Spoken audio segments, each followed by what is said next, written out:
Welcome to Stirlingshire. Today we're under a bridge at one of our favourite spots from last year, this beautiful river. It's running nice and slow today because all the snow melt has stopped and we seem to be having sort of mini spring in the beginning of March here.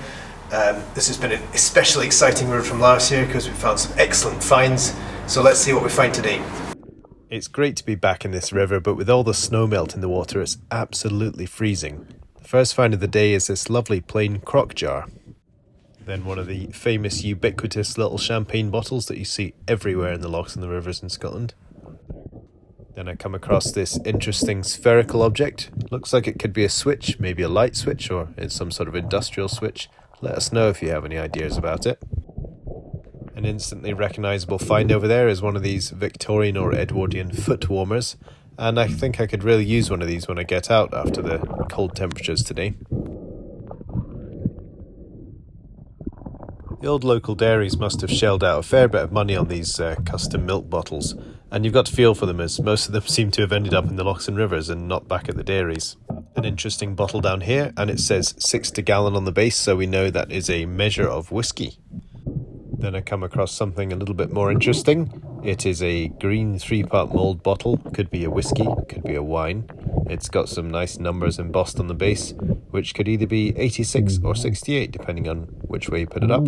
I wonder if that's the year of manufacture. Lots of nice bubbles in it, and it cleaned up really, really good. Very good.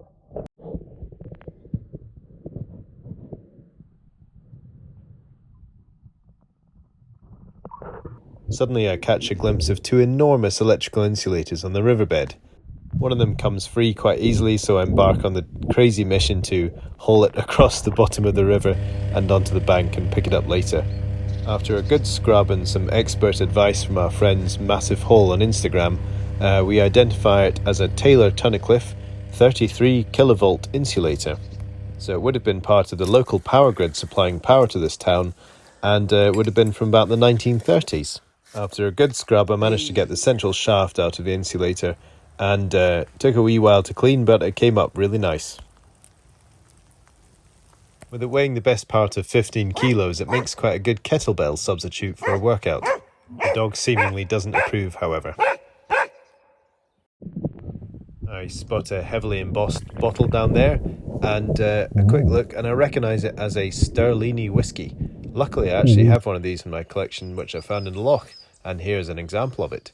You can see it's by D&J McEwen, and it actually contained whiskey, and the central little motif is based roughly on the Stirling clan motto. Cool. As I'm heading downstream, I suddenly come across this enormous sunken barge or riverboat. You can see all its ribs and decking and stuff.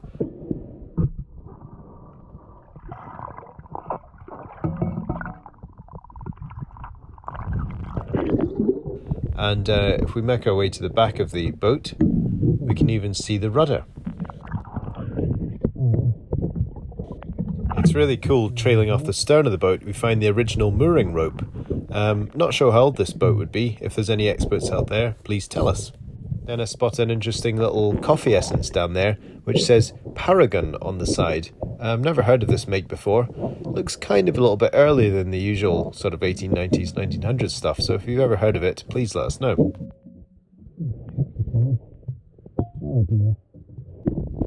Luckily, the cold water today didn't put me into shock, but this sight nearly did.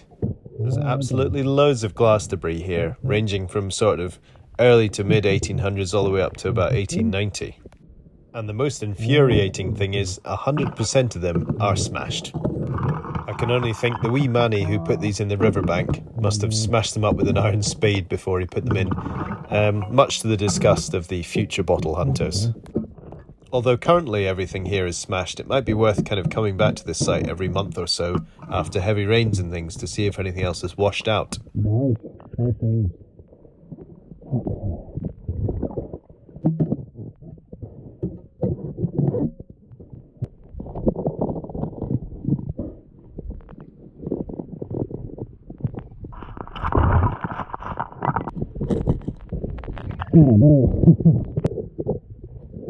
Beautiful wee blobby top neck there with the original cork still in. Heartbreaker. Speaking of heartbreakers, I think this gets Heartbreaker of the Year award so far. This early smashed torpedo bottle in a kind of lovely greeny aqua with loads of bubbles. Nice torpedo.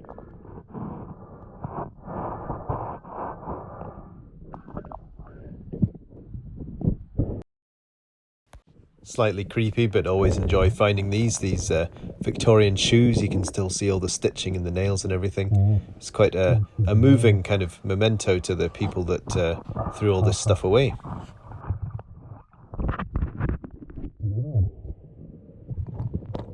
Oh, that's very deep.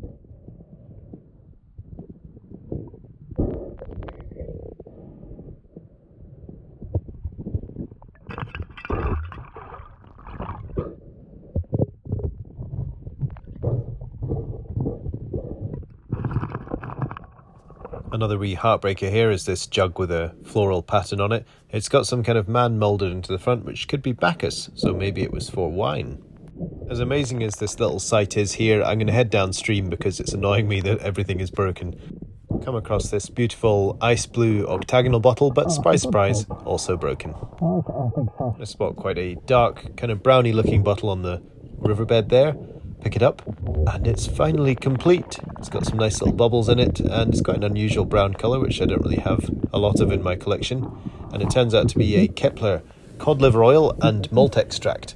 This is a slightly earlier version of the bottle with a little bit of a rolled lip, and it was made at the Snow Hill site in London. And apparently it was quite a fancy medicine at the time, even coming in a polished wooden box. And I spot something small and cute among the debris down there, and a quite an interesting shaped bottle I'm not really familiar with. And it's got a little metal cap on it. And we examine what the embossing says, and it is a Crown Perfumery London.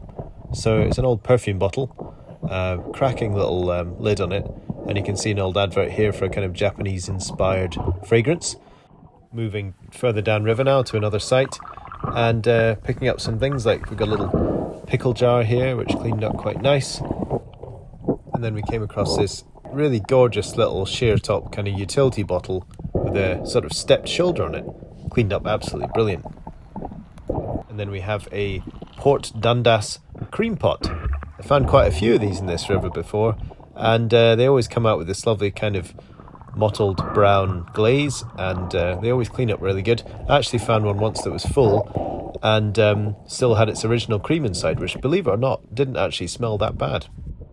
Right, I'm absolutely freezing and it's time to get out, but I hope you've enjoyed the river hunting today. Something a little bit different from the lochs, but as you can see, lots of treasure in the rivers as well around here.